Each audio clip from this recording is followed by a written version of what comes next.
Hello everyone, my name is Lijue. I'm from the first affiliated hospital of Botan Medical College in the Mongolia of Science and Technology of China. I'm very glad to have this opportunity to attend the webinar.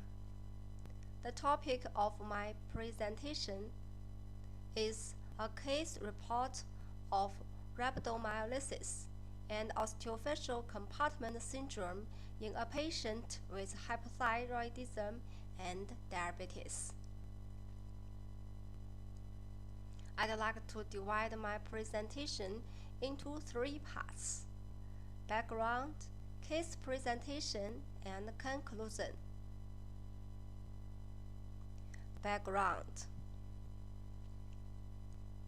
Hypothyroidism is a frequent occurrence in the endocrinology department, with a prevalence of 1% to 2% in iodine-sufficient countries, but can reach 5.3% in some European countries.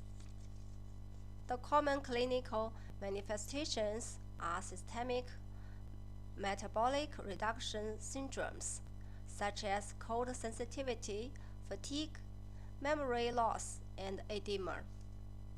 About 79% of adult patients with hypothyroidism have various forms of muscle involvement, such as myalgia, muscle cramps, and muscle stiffness. Rhabdomyolysis and osteofascial compartment syndrome are rare manifestations of hypothyroidism.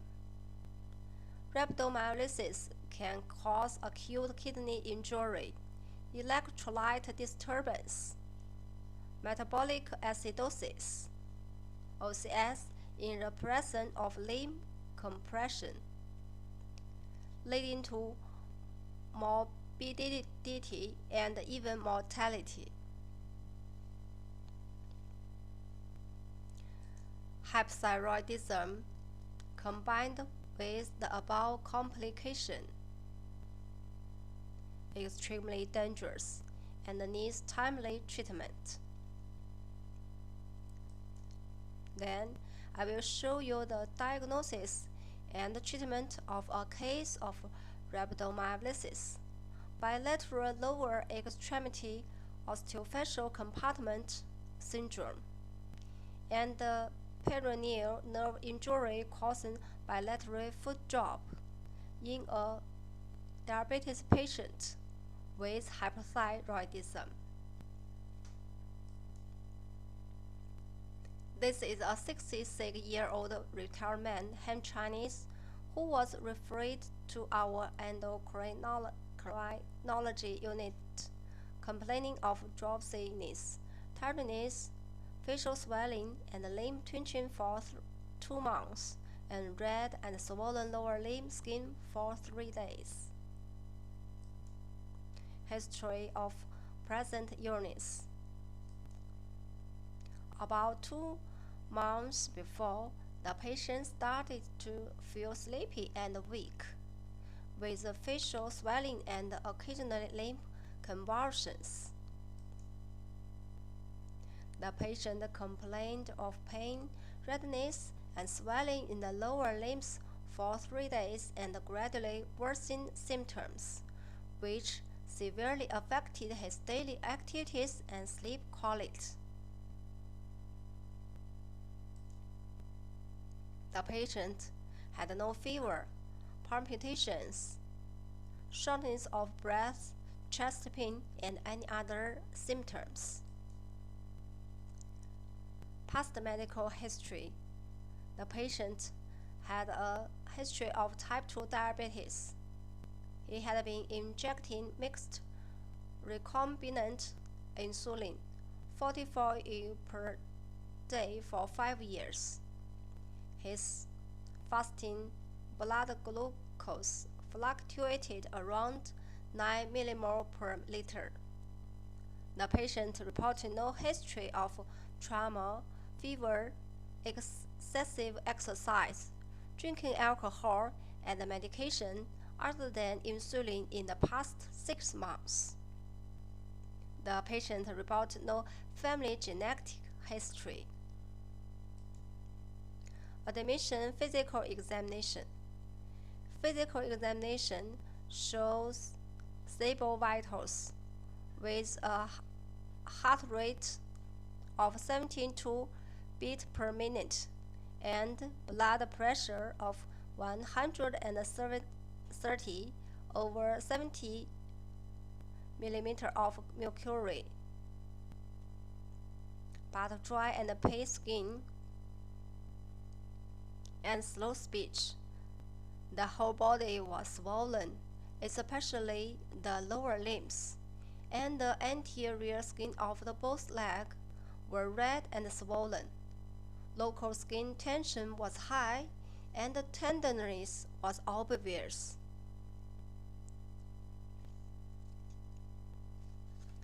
Review of laboratory results.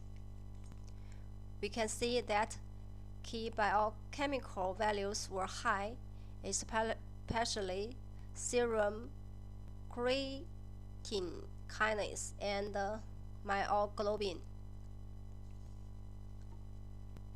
Thyroid function revealed hypothyroidism. Subsequent tests were suggestive of Hashimoto's thyroiditis with raised thyroid peroxidase antibodies and positive antithyroglobulin antibody.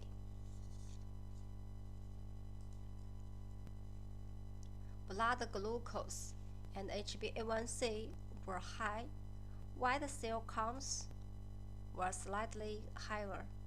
Hemoglobin, platelet count, blood electrolytes, renal function, coagulation function, brain natriuretic peptide were normal.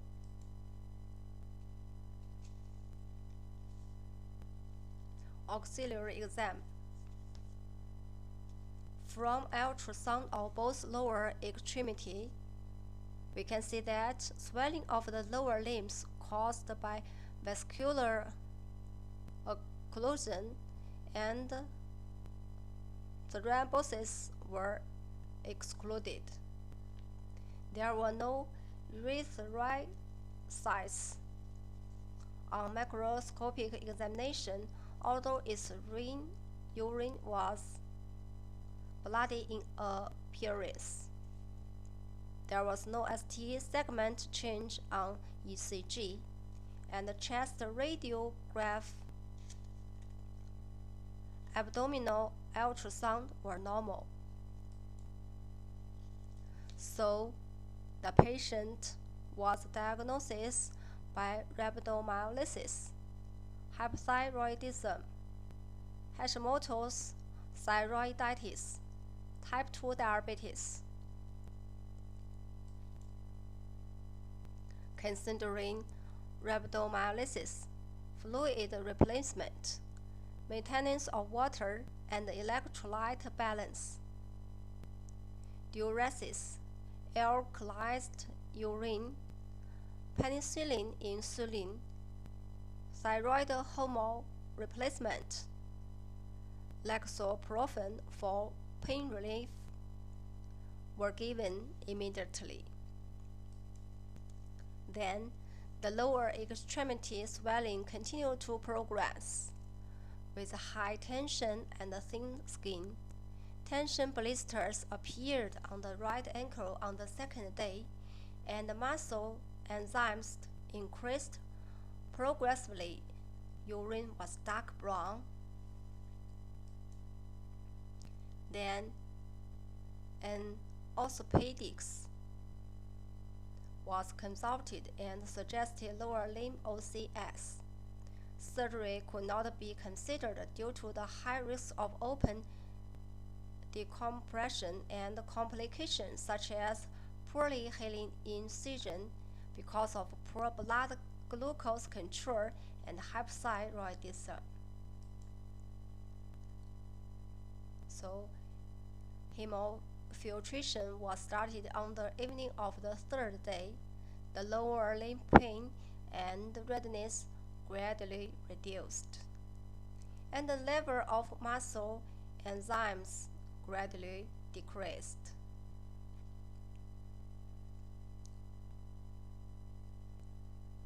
On the ninth day, there were large edemas on the right waist and right thigh. The anterior tibial swelling of the two lower legs were aggravated again. Ultrasound showed intermuscular hematoma of both lower legs and subcutaneous hematoma of the right thigh. The feet were dropping and could not strap back.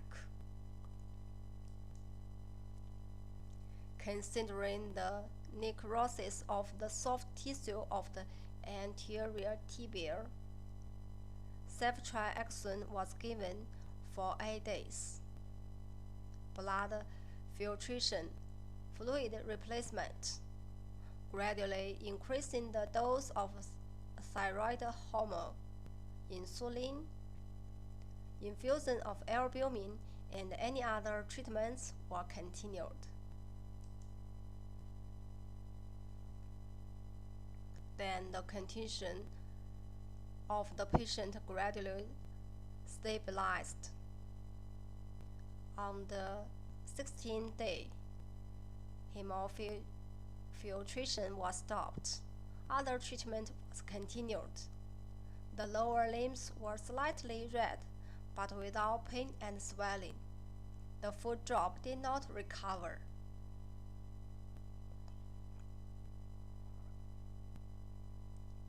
We can see that muscle enzymes continue to decline.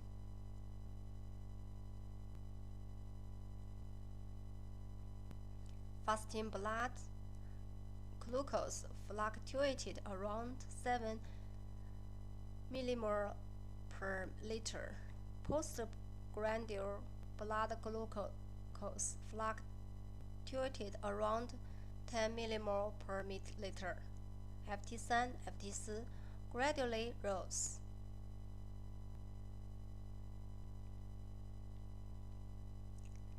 This is the medication used during the treatment of the patient. Follow-up. The patient was discharged after 29 days of treatment. The lower limbs were slightly red, but without pain and discomfort. 10 days after discharge, the patient was able to stand, but walking was slightly unstable.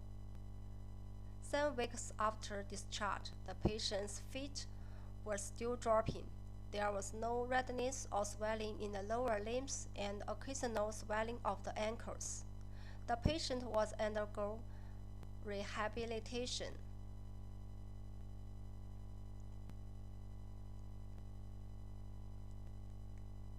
Key biochemical values of patients out of hospital